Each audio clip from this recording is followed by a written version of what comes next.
Boa tarde, pessoal. Vou agora me apresentar, né? Quando eu me apresentei, para quem não me conhece, meu nome é Aline, eu faço parte aqui do time de Education e eu estou super feliz por vocês estarem aqui conosco. E agora eu vou passar a voz para a minha querida Natália, nossa expert. Por favor, Natália, faça as honras. Obrigada por estar aqui com a gente. Oi, Aline, boa tarde, pessoal. Eu que agradeço a oportunidade, né? Venho aqui. Bom, hoje eu vou me apresentar para vocês e a ideia é a gente ter um bate-papo aqui sobre a engenharia de confiabilidade de software, né? O SRE. Então, a ideia é que a gente tenha um bate-papo legal. É um tema extremamente vasto, né? A gente tem uma literatura bem bacana. Então, hoje o meu objetivo é passar para vocês aqui os princípios e fundamentos, né? Dar uma introdução ao tema, tá? Eu sou uma entusiasta também do assunto, estou aprendendo, estou estudando aí, buscando as minhas certificações, né? Vou falar um pouco aqui do meu dia a dia aqui dentro do Banco Pan, como é que eu tento, né, aplicar o que eu vou passar para vocês aqui no nosso dia a dia. E a ideia é ter esse bate-papo aí bem descontraído, para eu dar uma introdução ao tema para vocês e que eu possa colaborar aí de alguma forma que a partir desse ponto vocês possam, né, buscar a literatura mais aprofundada sobre o tema, que é muito legal e tem muita coisa para estudar, muita coisa para aprender, tá bom? Obrigada, Natália. Obrigado, Vitor. Então, faça as honras, Natália. Qualquer coisa, estou aqui atenta a vocês. Perfeito. Então vamos lá, pessoal, iniciar nosso bate-papo. Falar um pouco para vocês de quem sou eu.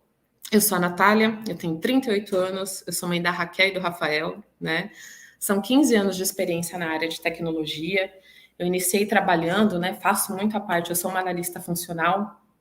Comecei a trabalhar em empresas de software houses, né? Ingressei nessa área no mercado financeiro, trabalhando com instituições financeiras e acabei ficando, né? Inicialmente eu comecei a trabalhar nessas empresas que desenvolviam softwares para alguns bancos e comecei minha carreira lá, sendo analista, passei pela fase, virei analista de teste, né? Analista de implantação, passei para a área de produtos, enfim, já fiz bastante coisa aí, né, no meio. Aí já tem uns 8 anos mais ou menos que eu trabalho em instituições financeiras, tenho 1 ano de Banco Pan. Uma coisa interessante é que eu sou formada em administração de empresas, né? Foi a minha primeira formação. Acabei entrando na tecnologia, gostando, então ao longo desses anos eu fiz alguns cursos, fiz vários cursos de especialização. Depois eu até compartilho aqui meu perfil no LinkedIn para vocês, posso até compartilhar aqui para quem está começando, tá? Divulgar aí alguns sites bem bacanas de estudo. E agora eu estou estudando análise e desenvolvimento de sistemas, né?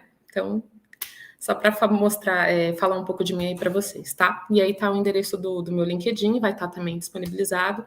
E fica à vontade lá quem quiser seguir para a gente conversar, tá bom? Então, falar um pouco aqui da nossa agenda, a gente vai dar uma introdução ao que é o SRE, vamos abordar um pouco a diferença de SRE e DevOps, né, que é importante a gente falar. A gente vai falar dos princípios e práticas, né, dos pilares que o SRE está fundamentado. Vamos falar de alguns assuntos específicos, como o SLO, níveis de serviço, monitoramento. Vou compartilhar alguns links com vocês. E aí a gente abre um espaço para bater um papo, tá bom? Então vamos lá, gente. Quando a gente fala de SRE, Site Reliability Engineer, ou Engenharia de Confiabilidade de Software, SRE, né, que é mais fácil. Se você for procurar a definição no Google do que é o SRE, eu trouxe aqui algumas definições para a gente começar a conversar. Site SRE, Engenharia de Confiabilidade de Software, é uma disciplina que incorpora aspectos da engenharia de software e os aplica em produção de infraestrutura e operação. Foi criado pelo Google em 2003. Eu botei a imagem aqui do livro, né? O Google criou esse conceito em 2003, divulgou alguns livros a respeito e um principal é esse aqui, Engenharia de Confiabilidade de Software. O bacana dele, gente, é que ele tem a versão física dele em português, tá? Então eu estava até conversando aqui com a Aline, eu sou uma pessoa que preciso pegar o material aqui para ler, para estudar. Então eu acho esse livro bem bacana. Vocês encontram também a versão, né, PDF dele, mas a gente tem a versão física em português também, tá? Aqui ficou pequeno, mas eu trouxe uma definição do Ben Traynor, que é um dos fundadores do SRE lá na Google em 2003, que ele disse o seguinte: o SRE é o que acontece quando o engenheiro de software é encarregado do que costumava ser chamado de operações. tá? Então, como é que a gente pode continuar conversando? O SRE, ele é aquele cara, aquele profissional que ele tem o objetivo de criar sistemas de software ultra escaláveis, altamente confiáveis e distribuídos, tá? Nos próximos slides a gente vai esboçar mais sobre qual é o dia a dia de um SRE, mas se a gente procurar a definição do conceito, do tema, é esse, tá? É o engenheiro que ele tá lá, a função dele é deixar o software, o serviço dele ultra escalável, altamente confiável e disponível, né? Então, mais para frente a gente vai falar um pouco. Falando ainda de SRE também, a gente fala um pouco mais da função.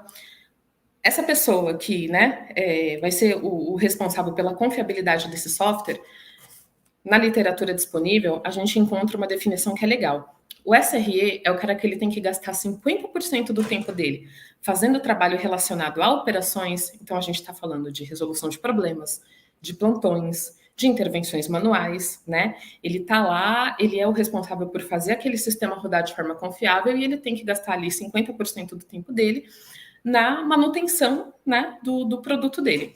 Os outros 50%, ele vai gastar em tarefas de automação, de desenvolvimento, pensando sempre em melhorias, né, em como tornar o sistema dele mais escalável e mais confiável possível, tá? Tem uma definição que eu acho interessante, que a cultura, o fundamento do SRE é tornar o amanhã melhor, né? É essa função. Então, quando a gente fala de SRE, a gente está falando aqui de algumas palavras-chave. O que eu quero também trazer aqui para vocês, tá, gente? Algumas palavras-chave sobre o SRE que vai facilitar aí quando vocês forem se aprofundar no tema, tá? Então, se a gente pensar numa palavra-chave para a função do SRE, é monitoramento e alerta. Monitoramento, alerta e automação, tá? São palavras-chave aí que vocês vão encontrar bastante no conceito de SRE e DevOps também. Eu tô lendo aqui, a gente vai falar de DevOps, tá? Então, é isso, gente. Então, a gente pode pensar que o SRE é uma disciplina da engenharia dedicada a ajudar uma organização a atingir um nível apropriado de confiabilidade. Eu quero chamar a atenção para um termo que a gente vai falar mais para frente, que é apropriado, né? Então, ele vai atrás da disponibilidade, da confiabilidade acordada, apropriada, porque quando a gente fala de disponibilidade, logo vem na nossa cabeça 100%. Não existe, né? 100% disponível não é métrica correta para quase nada na vida. Isso é uma citação também que a gente encontra nos livros do Google, tá? Então, os computadores por si só, eles são suscetíveis às falhas, ainda mais quando a gente tem o recurso humano envolvido. Então, 100% de disponibilidade é uma utopia. A gente vai falar mais para frente de como o SRE vai identificar a disponibilidade dele apropriada e correr atrás disso, tá bom? É isso, gente. Vamos passar aqui para o próximo slide. Agora sim, a gente vai abordar aqui a diferença de SRE e DevOps, né? Eu vi que teve aqui no chat o rapaz comentou DevOps, o Adrian, né? Isso aí. Trazendo aqui, Adrian, um pouco para a gente entender a diferença do SRE e o DevOps. Então, dando uma introdução aqui para a gente falar um pouquinho. Antigamente, qual era o desenho que a gente tinha? A gente tinha uma equipe de desenvolvedores que entregava o código para a equipe de operações, ele codava, se preocupava em codar, ali buscando, né, a meta dele de entregar os códigos cada vez, enfim, mais rápido, seguindo, né, o cronograma. Ele entregava os códigos para a equipe de operadores, a equipe de operadores, a equipe de operações é a equipe responsável por fazer esse código rodar de forma confiável, e a gente tinha uma barreira de informações. A equipe de desenvolvimento pouco tinha conhecimento sobre as práticas, o que era necessário, como a área de operações mantinha esse software monitorado, né, esse código rodando, e a equipe de operações também tinha quase ou nenhum conhecimento da base de código, né? Então existia esse atrito entre as áreas, né? Esse desalinhamento, ele causava alguma tensão entre as equipes. A equipe de desenvolvimento sempre focada em entregar cada vez mais os códigos, né? Tem até esse murinho, esse desenho, joga os códigos por cima do muro, a gente acha bastante essa situação. E a equipe de operação preocupada em manter aquilo funcionando e até, né, evoluindo esses códigos de maneira restrita, de maneira controlada, porque ficava preocupado em operacionalizar, né, esses códigos entregues, tá? E nesse contexto nasceu o DevOps. né? Então, o DevOps, ele é um conjunto de práticas, é uma cultura projetada, né, para quebrar essas barreiras entre as equipes, né? Então, o DevOps, ele é uma cultura, né, que existe para a gente eliminar a barreira de informações entre a equipe de devs e a equipe de ops, tá? Isso aí também, João. Eu vou... Boa tarde, Maria, tudo bem? Sim, ele trabalha. A gente vai falar, João, mais tarde, mais para frente, a gente vai entrar bastante nesse tema, mas sim, tá? Uma das funções, o SRE, ele trabalha assim, ele fica responsável, ele é o cara que ele vai eliminar as barreiras de comunicação, tá? Entre o... Mais para frente a gente fala disso, tá, João? Só para eu não... eu entro mais no assunto. Mas é isso, para a gente entender a diferença entre DevOps e SRE, né? Então, eu dei uma introdução aqui do que é o DevOps. E o SRE, gente? O SRE, ele entra como uma forma prática, né? De realizar... ele entra como... Ele é uma classe do DevOps, né? Então, o DevOps está estruturado em 5 conceitos chaves, que a gente vai falar aqui. Reduzir silos organizacionais, aceitar a falha como normal, implementar mudanças graduais e alavancar ferramentas de automação e medir tudo. Esses são os 5 conceitos chaves que o DevOps está estruturado. O SRE, vou falar sobre cada um deles, o SRE, ele é uma forma de como realizar esses 5 conceitos chaves. Então, por exemplo, quando a cultura DevOps fala para a gente que um dos pilares dela é reduzir silos organizacionais, o SRE, ele faz essa eliminação de silos, ele faz essa quebra de informações compartilhando a propriedade de produção com desenvolvimentos, né? Então, ele é o cara que ele vai realmente vai quebrar essa barreira, ele vai compartilhar a responsabilidade, ele vai compartilhar o conhecimento entre a equipe de dev e a equipe de operações.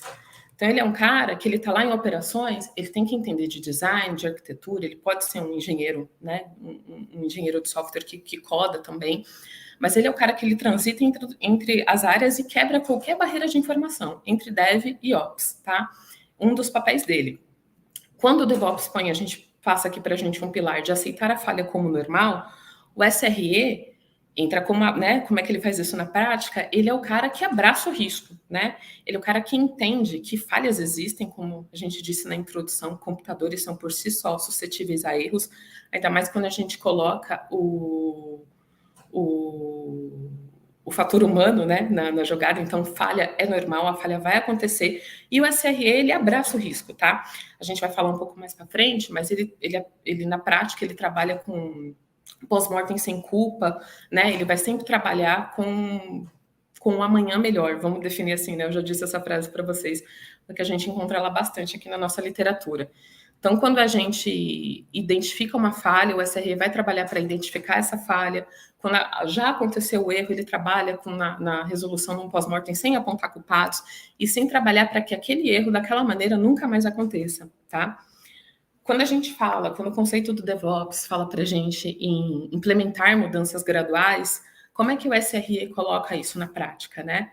O SRE, ele é aquela pessoa, né, enfim, que vai combinar com a equipe mudanças graduais. Hoje é muito custoso, hoje em dia não se faz mais, a gente promover uma grande mudança no nosso ambiente produtivo, né? A gente monta uma release aí imensa, enfim, com várias alterações, algo muito grande, porque se a gente tiver um problema, fica muito complicado fazer o rollback disso, né? Muito complicado a gente voltar. A gente tem algum problema que desestabiliza o nosso serviço, se a gente tem uma mudança muito grande, complica mais ainda a nossa vida. Então, o SRE, ele é o cara que ele tem que trabalhar de forma preditiva, ele tem que ter a capacidade de mensurar, né, as mudanças dele e implementar pequenas mudanças. E para isso ele tem algumas práticas. Vou falar um pouco aqui para vocês da prática de implementar mudanças graduais, que é a implantação canário. Não sei aqui quem conhece, mas é uma história, né? A implantação canário surge de uma história, né? O que está por detrás desse termo é que os mineradores, enfim, cavando lá, trabalhando, né, nas cavernas de minério, eles lançavam um canarinho numa área que eles não conheciam, não sabiam se tinham gases tóxicos naquele lugar que eles pretendiam explorar, eles deixavam o canarinho solto. Se o canarinho voltasse, legal, eu não tenho nenhum gás tóxico nessa região. Se ele morresse, ou seja, tem erro aí, eu não vou avançar. Então, a implantação canário, por exemplo, né, é uma prática que consiste em eu evoluir para o meu ambiente produtivo, mudanças, além de ser graduais, eu liberar para uma determinada parte dos meus usuários, não na totalidade. Então, eu promovo uma implantação ali que vai afetar um percentual dos meus clientes, eu vou ver, tá tudo ok, tá tudo bacana, não tive nenhum erro, e aí eu vou trabalhando, né, na evolução total dessa minha mudança, né.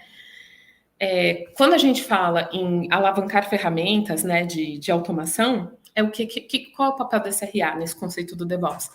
É automatizar todos os processos manuais. A gente vai falar mais para frente do TOIO, que é um conceito do SRE, é um princípio, mas enfim.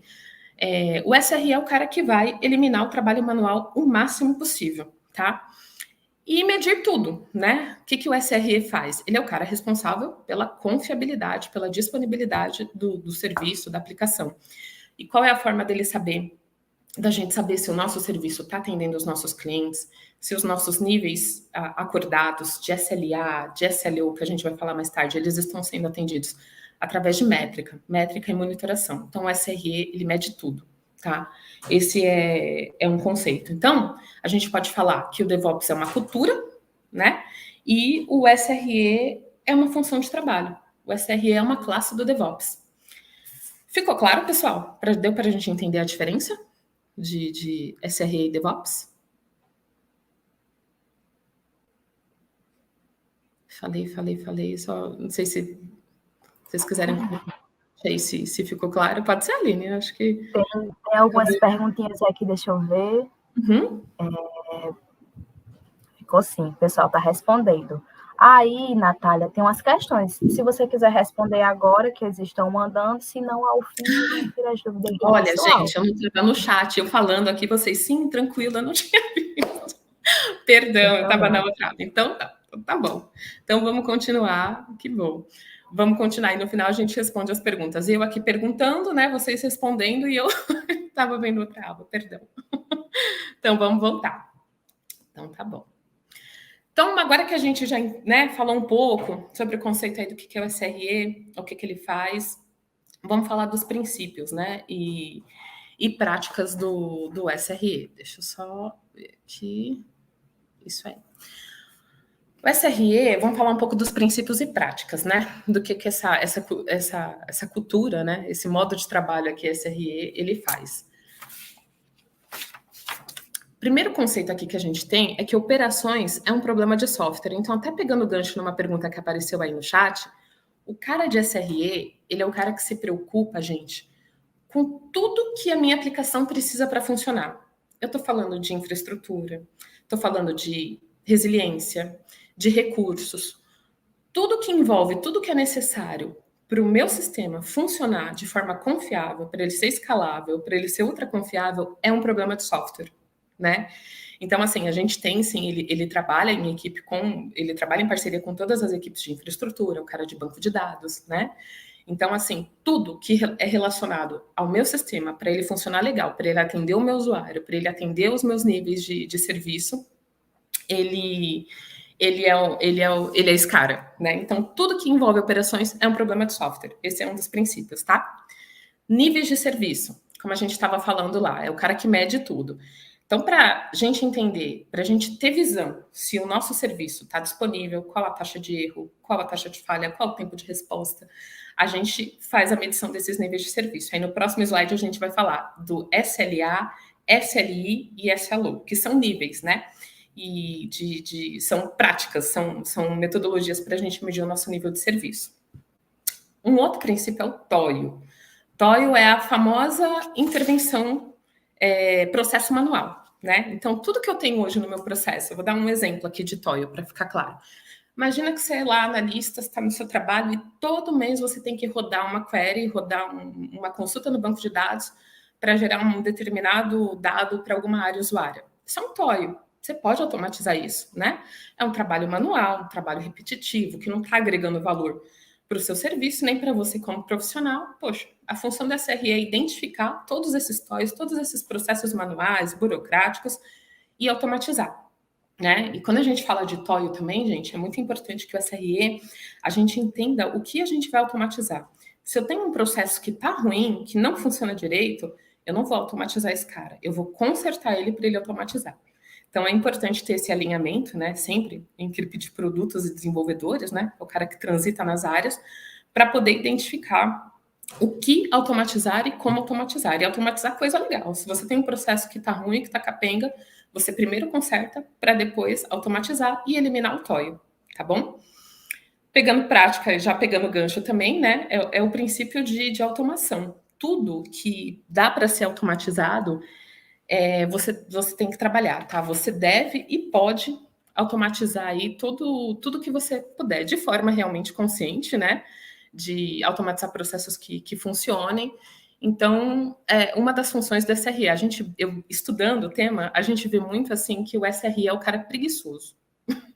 Se você vê um processo que ele está exigindo ali muito de você, muito da sua área, e, pô, eu posso automatizar, esse cara pode rodar sozinho, é esse o foco da SRE. O SRE é doido por automação, tá? Até a gente brinca que é um cara preguiçoso. Se ele vê que tem um trabalho lá que pode ser automatizado, é a função dele, tá? Promover isso.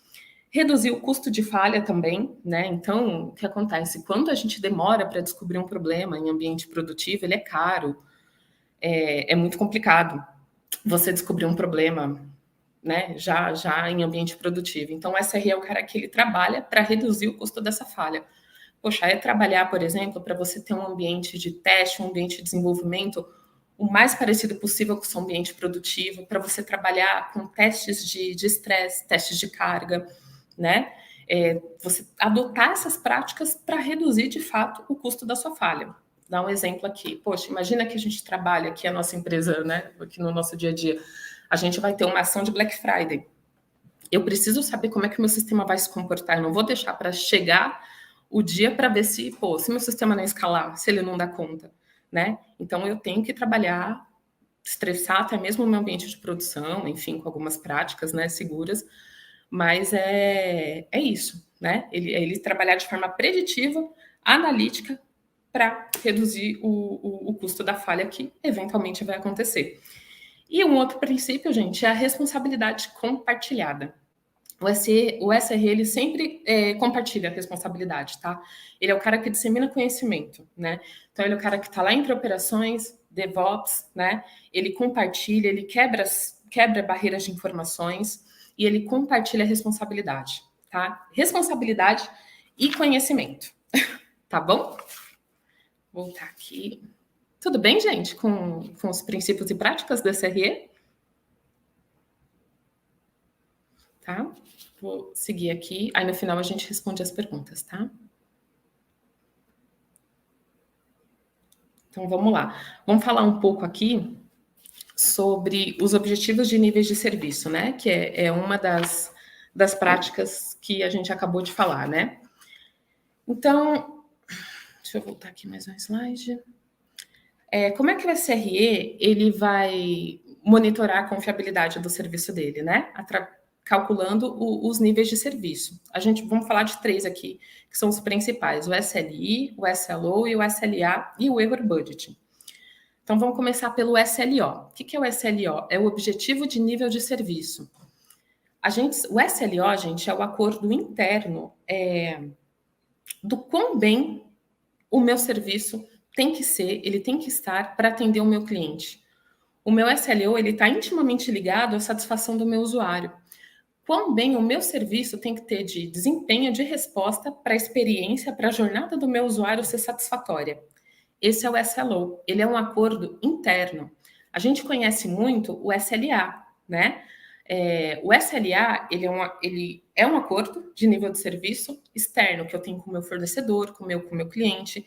Se o meu SLO não for atingido, o que vai acontecer? Esse é o meu SLA, você já deve, né? A gente ouve bastante esse termo. Então, se você tem algum problema, por exemplo, sei lá, com a sua internet, você tem um SLA de atendimento ali com a Vivo de tantas horas. Se não acontecer, vai existir uma punição, né? Enfim, é um contrato que a empresa tem com o fornecedor, com o cliente, é externo. O SLO é um acordo interno para eu alcançar sempre, para eu não ter risco de estourar o meu SLA. Quão bem o meu serviço ele tem que funcionar, né? E está intimamente ligado à experiência do meu usuário, né? Então, dentro de um produto, Vou dar um exemplo para ficar mais claro que é SLO, tá, gente? Que foi uma maneira que eu entendi legal. O SLO, como eu disse, ele é da perspectiva do usuário, né? Então, vamos dar um exemplo. Imagina que eu defini aqui com as minhas áreas, eu tenho uma empresa de pagamento, que 90% dos meus usuários, eles devem concluir a transação de pagamento em menos de 1 minuto. Esse é o meu SLO acordado, ok? Eu acordei aqui com o meu time que esse determinado ponto aqui do meu serviço, 90% todo mundo tem que conseguir concluir. Vou usar o Pix de exemplo, que é o que eu trabalho. Tá? E a gente tem até essa métrica aí na vida real mesmo. Imagina que eu falo que 90% dos meus usuários, em menos de 1 minuto, tem que ter o Pix concluído. Esse é o meu SLO. Ok? E o SLO, ele vai ser sempre revisto, vai ser sempre medido, você pode ter um ou vários, tá? E realmente, você vai definir o seu SLO com base no seu cliente, o que ele precisa acontecer, né? Ou como ele precisa funcionar para o teu cliente estar feliz, ok? O SLI é o indicador de nível de serviço. O que eu estou medindo? O SLI, ele vai me dar detalhes do que eu estou realizando atualmente, do meu serviço em si. Então, vou dar um exemplo para ficar claro. No exemplo que a gente deu do SLO, dando do SLI, o meu SLI me mostra que 98% dos meus usuários em um mês, eles concluem as transações de pagamento em menos de 1 minuto. Eu estou atendendo. Se o meu SLI tá bom, é que o meu SLO vai ser atendido, né? Então, o SLI, ele está medindo o meu serviço, o SLO é meu acordo, né? É quanto eu tenho. Então, nesse exemplo, eu sei que eu estou cumprindo o meu SLO, porque 98% dos meus usuários estão concluindo, tá? E esse pagamento. Tudo bem, gente? Aí, essa é a diferença básica, né? Entre SLI e SLO, tá? Falar um pouquinho de... Opa! Deixa eu voltar aqui. Aqui, de error budgeting. Aqui. Quando a gente tem um conceito também bem interessante aqui na nossa rotina de monitoramento, que é o de error budgeting. O que é isso, né? O meu saldo de erro. Eu botei um exemplo para ficar mais fácil da gente entender, ó.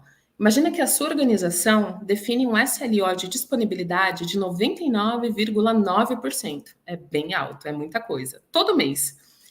Se eu definir que o meu sistema tem que estar disponível 99,9% todo mês, isso me dá 43 minutos de interrupção. Para eu não estourar o meu SLO, que foi o que eu acordei aqui internamente, o meu serviço só pode ficar indisponível por 43 minutos. Esses 43 minutos é o meu error budgeting, tá? E o que isso quer dizer, gente? Que novos releases, novos recursos, problemas que eu venha a ter, enfim, se eu quiser subir um pacote, se eu quiser evoluir uma versão, eu tenho 43 minutos no mês para fazer. Esse é o error budgeting, né? Então, é por isso que você precisa sempre monitorar o teu SLI, que é o nível de serviço, que vai ver se você vai atingir o teu SLO, e também adequar o seu error budgeting, tá?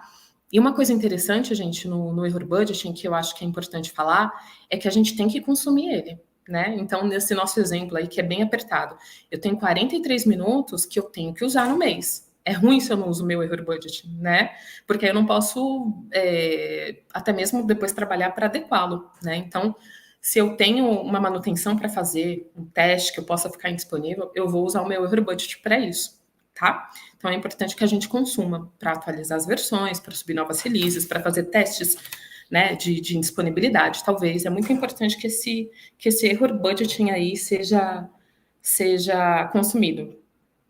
E aí, pegando um ganchinho que a gente está falando, a gente falou de SLI, de SLO, de error budget, de SLA.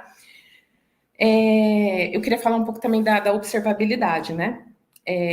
Utilizando o exemplo, né, que a gente deu aqui no passado. Vou recapitular o que eu falei há poucos minutos atrás. Eu defini que o meu SLO é que 90% dos meus usuários, eles têm que concluir a transação aí em menos de 1 minuto. O meu SLI, que é o nível do meu serviço, me mostra que 98% dos meus usuários estão concluindo as transações aí em menos de 1 minuto. A observabilidade do meu serviço, ele vai me fornecer o uso do estado normal do serviço, né? De como ele funciona. Por exemplo, ele me dá um tempo médio que 38 segundos é o tempo que os usuários levam para concluir uma transação de pagamento. Então, eu tenho sempre que juntar, né, essas três visões. Ficar de olho no meu SLI, correr atrás do meu SLO, para o meu SLA não estourar, usar o meu overbudget e observar o meu serviço. Qual o tempo médio de resposta dele, né? Qual é o tempo médio de tudo, enfim, que eu vou precisar monitorar? Tudo bem, pessoal? Deu para dar uma... Deixa eu voltar aqui no chat. Deu para dar uma clareada aí? Ficou claro? Tá? Ao final, a Natália vai responder. É isso mesmo. Então, vamos seguir aqui. Ó, gente, ainda para a gente fixar bem o conceito, né, de SLO e error budget, eu trouxe aqui alguns exemplos. Vou ler aqui para a gente entender. Ó, nosso serviço tem uma taxa média de login de 1.000 por hora, em um período contínuo de 31 dias, ou 744 mil por mês. Nós definimos, a gente quer que 99% desses logins a cada mês sejam bem-sucedidos. Isso é um objetivo de nível de serviço, esse é o meu SLO. Tudo bem? Ó, um outro exemplo. Opa, voltar aqui. Um outro exemplo aqui, ó. A gente decidiu que 75% dos tickets de suporte devem ser concluídos automaticamente. Esse é o meu nível de serviço. Quanto eu quero que o meu serviço funcione.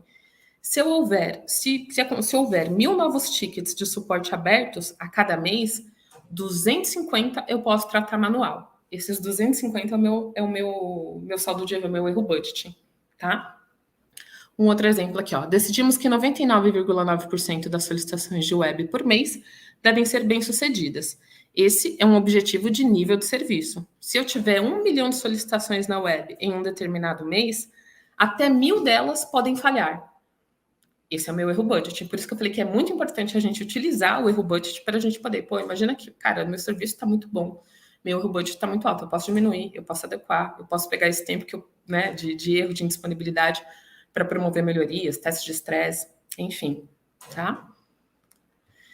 Aí, falando de observabilidade, né, que é aquele gancho que eu peguei, a gente tem 4 sinais aqui que, em alguns pontos de literatura, vocês vão achar como os 4 sinais de ouro, né, mas é o que são as principais métricas a serem observadas, né, no seu serviço. Volume, tráfego, né, então, como que o seu serviço lida com volume de dados, né? Qual o seu orçamento? Quando eu digo aqui que o SRE tem que trabalhar de forma preditiva, né? Também você tem que pensar na escalabilidade do teu sistema, se ele vai passar por alguns momentos de pico, né? E você tem aqui a política para isso, né? Se resolve problemas de escalabilidade, né? Se você vê que tem momentos que o teu sistema ele deveria escalar mais e não está, você tem aí um problema para resolver, né? Você tem que estar sempre de olho nessa dimensão. A disponibilidade, né? Se o serviço está disponível para o usuário quando eles precisam. Então, aqui na parte do orçamento tem um exemplo, 99,9% de disponibilidade é o meu tempo de atividade.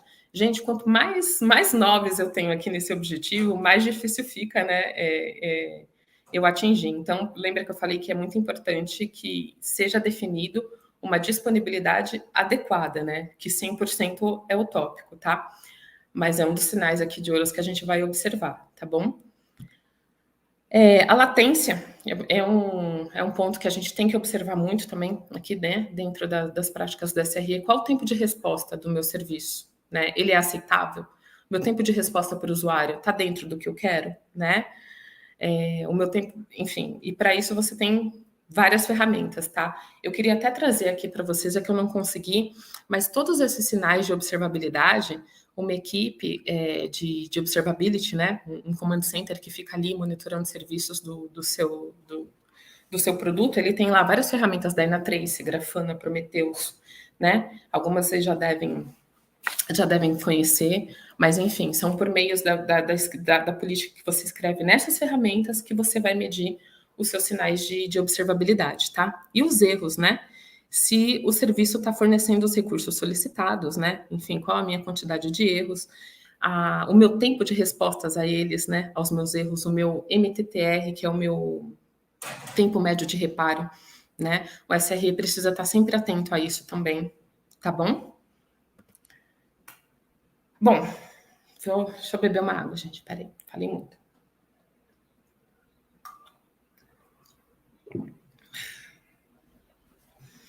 Então, recapitulando, gente, aqui, né? Um princípio que a gente falou aqui tudo sobre o SRE.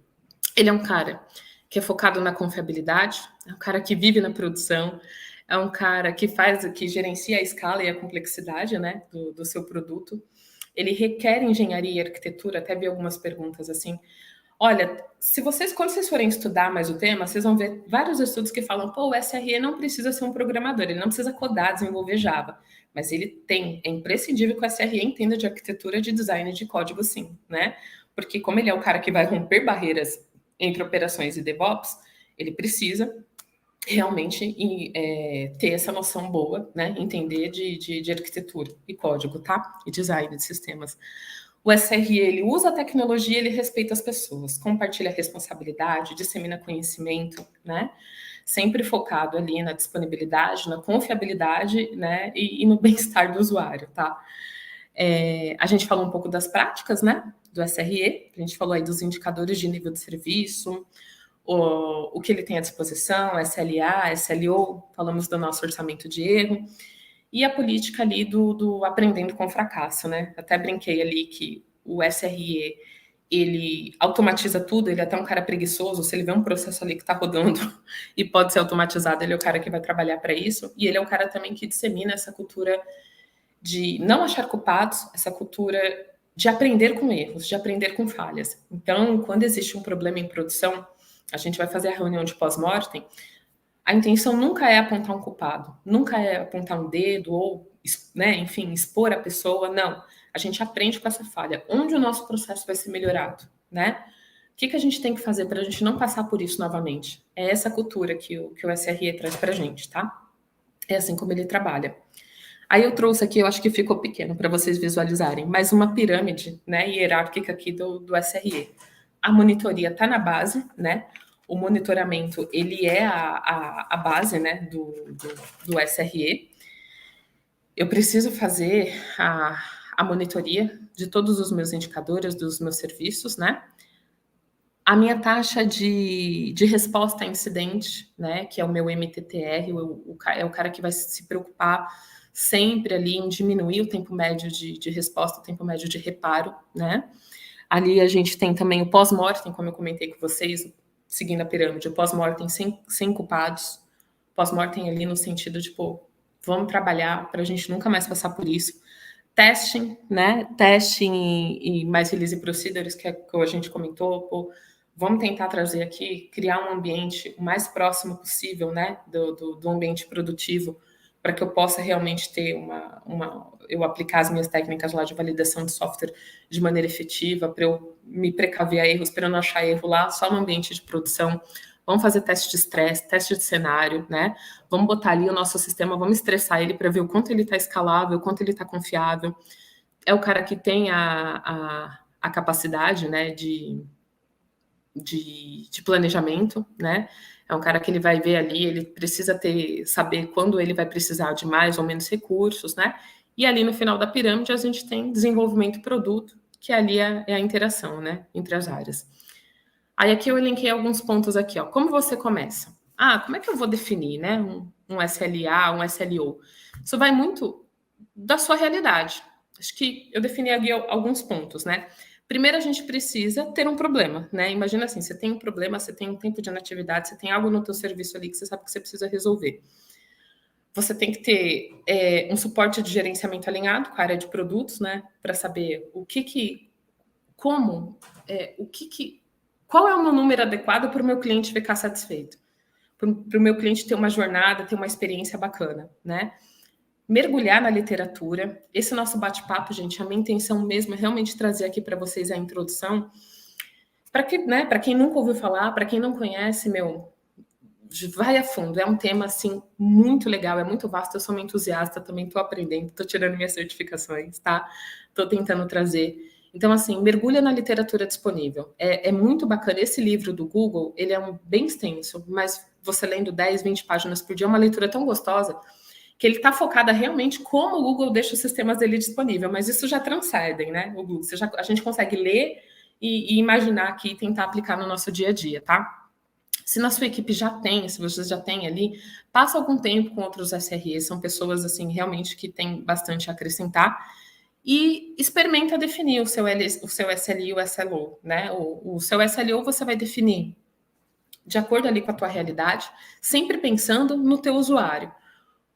o quão bem o meu serviço tem que funcionar para o meu usuário final ficar satisfeito, para a jornada dele ser bacana. É daí que você vai definir o seu SLO, tá? E medindo ali também, seguindo ali o seu SLI, né? Para você chegar no seu SLA. Pessoal, acho que é isso que eu queria trazer para vocês, essa introdução. Mas eu espero que vocês tenham curtido e seja o pontapé inicial aí para vocês poderem se aprofundar mais no tema, tá? Pessoal, vamos chegando ao final da nossa mentoria. Eu realmente queria agradecer a Natália, ao Grupo PAN, a DIO, por esse momento maravilhoso, ao Vitor também, principalmente por estar aqui com a gente, a todos vocês que dedicaram esse momento. Eu adorei essa mentoria, foi maravilhosa, super esclarecedora. Natália, você arrasou, amei. Sou sua fã já. Ai! E agora vamos... Também. Gente, obrigada de coração, viu? Espero ter contribuído um pouquinho. Fiquei nervosa falar em público, mas estamos juntos aí. Sempre aprendendo. Tá bom? Obrigada mesmo. Obrigado, galera. Boa tarde e até a próxima. Tchau.